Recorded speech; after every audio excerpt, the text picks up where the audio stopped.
in our rural communities, they have not proven to be the bang for the buck that independent family farmers have in terms of job creation that are good paying and fair jobs in our communities. So thank you for all you're doing on competition and on local food. And we just want to remember that we are a job creator out here. So thank you. Robert, you had your hand up. Go ahead. Wait for the mic so everybody can hear you. You know, most of the things that have been proposed today cost money. And there is this concern about the federal deficit. I hope that your administration will recognize, as I know you will, that it's possible, first of all, to reduce the deficit over time and sometimes in the short run realize that you need to increase the deficit. And I hope the concern about the deficit in the long run doesn't crowd out the need for additional spending in the short run. And I also think that some of these programs that increase jobs and increase GDP are probably the fastest way to get the economy back on a track that will reduce the deficit over time. It's certainly a better way to reduce the deficit than putting ourselves into a debtor's prison and assume we can deflate our way to recovery. Well, I think this is an important point. You know, we've been talking a lot about specific initiatives. There is a macroeconomic element to this whole thing, and so let me just amplify what was just said. We have a structural deficit that is real and growing apart from the financial crisis. We inherited it. You know, we're spending about 23% of GDP, and we take in 18% of GDP, and that gap is growing because healthcare costs, Medicare and Medicaid in particular, are growing. And we've got to do something about that. You then layer on top of that the huge loss of tax revenue as a consequence of the financial crisis and the greater demands for unemployment insurance and so forth. That's another layer. Probably the smallest layer is actually what we did in terms of the Recovery Act. I mean, I think there's a misperception out there that somehow the Recovery Act caused these deficits. No, I mean we've got a $9-point-something trillion deficit.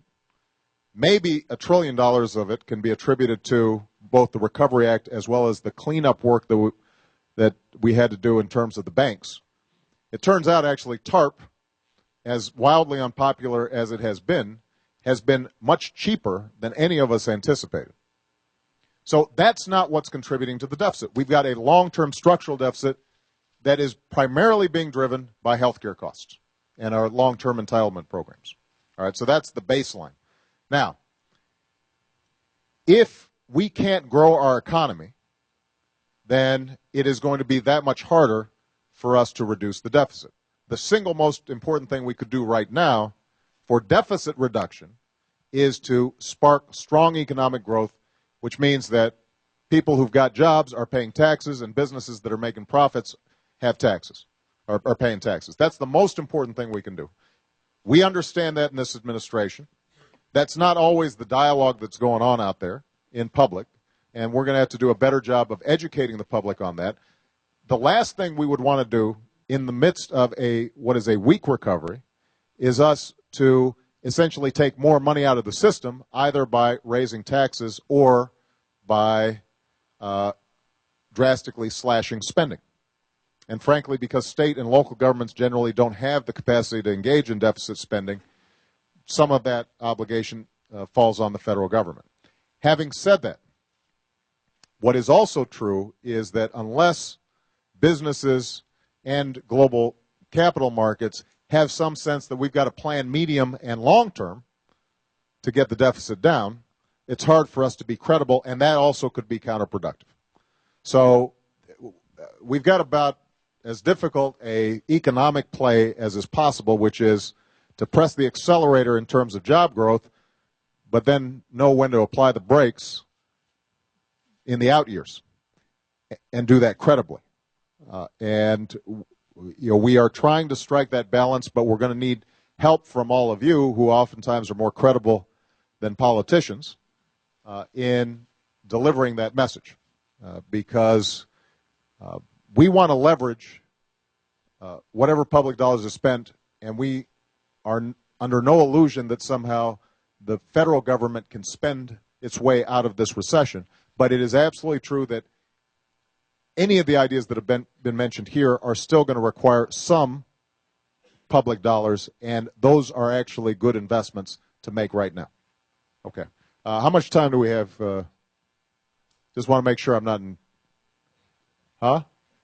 We're doing good. Okay, good. We actually have an internet question because we're trying to make sure that this goes out to other locations. What do you got, Megan? Well, Mr. President, as you know, in addition to all of these people, a lot of people have been watching through the website, all the breakout sessions, which will be available for anyone to watch afterwards for those of you who wanted to check out other ones. But they've also been talking on Facebook, on Twitter about what they're seeing. And we had one question from Don Arrington, who says, "What confuses me is I have an MBA, and that has educated me right out of the market. I thought furthering my education was supposed to help me in a tough job market." Well, look, first of all, I got a law degree, so it was more expensive, it took longer, and I don't know how much more useful it was.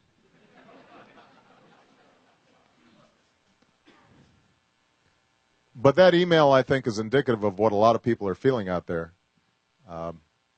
This is not the normal recession that we've just gone through. This is one that is going deep into the economy. It is not hitting blue-collar workers alone. It is hitting white-collar workers just as hard. If, in some cases, when it comes to middle management, it's actually hitting them harder.